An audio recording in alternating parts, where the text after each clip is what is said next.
আমরা সবাই সফল হতে চাই, কিন্তু খুব কম মানুষই জানি যে সফলতার পেছনে কত হাজার বার ব্যর্থতাকে আলিঙ্গন করতে হয়। আপনি কি জানেন, পৃথিবীর সবচেয়ে বড় আবিষ্কারগুলোর পেছনে রয়েছে অসংখ্য না এবং হাজারো ব্যর্থতার গল্প। চলুন ফিরে যাই 1879 সালে।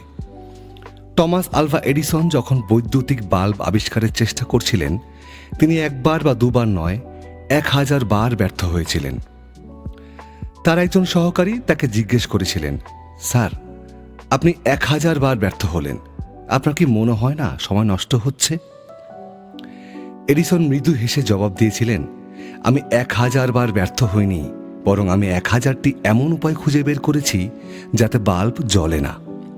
এই যে দৃষ্টিভঙ্গি, ব্যর্থতাকে পরাজয় হিসেবে না দেখে শিক্ষা হিসেবে নেওয়া, এটাই এডিসনকে স্বপ্ন সারথি করে তুলেছিল। তিনি হাল ছাড়েননি বলেই আজ পৃথিবী আলোকিত।